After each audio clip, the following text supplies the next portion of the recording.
Good morning and welcome to this special edition of DCB News. This morning we will be discussing the topic of cystic fibrosis. Recently, Reading Hospital announced the opening of their new cystic fibrosis clinic. Now over to the hospital to learn more. Thanks, Tamia. I'm here with Dr. Braswell Brown to talk about what cystic fibrosis is. Dr. Braswell, what exactly can you tell us about patients with this disease?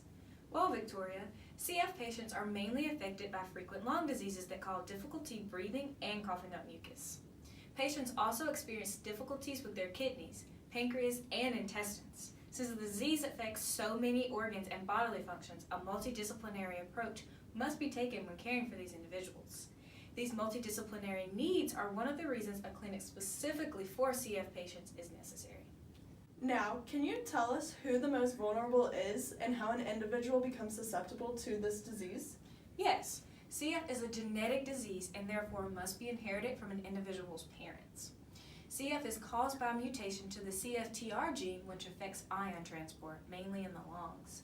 Individuals with CF are born with normal lungs, but within the first few years they develop unrelenting bacteria infections that damage their lungs. The severity of this damage is determined by the heredity of the disease as well as environmental factors. Lastly, can you tell us more about what the inheritance pattern is? Yes, so individuals have two copies of the CFTR gene, one from their mom and one from their dad. The CFTR gene is found on chromosome 7, an autosomal chromosome, which means that this disease is autosomal. The other type of inheritance pattern is sex-linked, which means the gene is located on the X chromosome. CF is a recessive disease, which means both copies of the CFTR gene must be mutated. If only one of their CFTR genes is mutated, the disease is not expressed and the individual is considered to be a carrier. A carrier can pass the mutated gene or normal gene on to their offspring with equal probability of either one being passed on. The graphic currently being displayed shows two different scenarios of how an individual can be born with cystic fibrosis. On the left, both of the parents are carriers of the disease and have a 25% chance of having a child with cystic fibrosis. On the right, one of the parents has cystic fibrosis and the other is a carrier. They have a 50% chance of having a child with cystic fibrosis. If only one or neither of the parents is a carrier, then they cannot have a child with cystic fibrosis.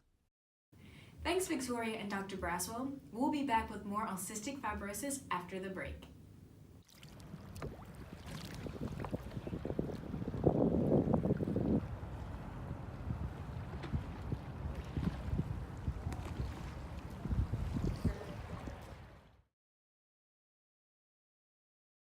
Welcome back to this special edition of DCB News. Dr. Braswell just informed us of how cystic fibrosis affects the individual's lungs and how an individual inherits this disease. Now, over to Tamia, who has met Dr. G at a genetics lab on NC State's campus.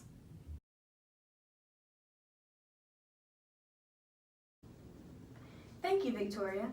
I'm here with Dr. G, who is currently working in the genetics lab at NC State and hopes to learn more about the CFTR gene and its relationship with cystic fibrosis. Thank you. The CFTR gene produces the cystic fibrosis transmembrane conductance regulator, or CFTR protein. The normal function of the CFTR protein is to serve as a channel across the membrane for cells that produce mucus, sweat, saliva, tears, and digestive enzymes. The CFTR protein is responsible for what goes in and out of cells in certain parts of the body.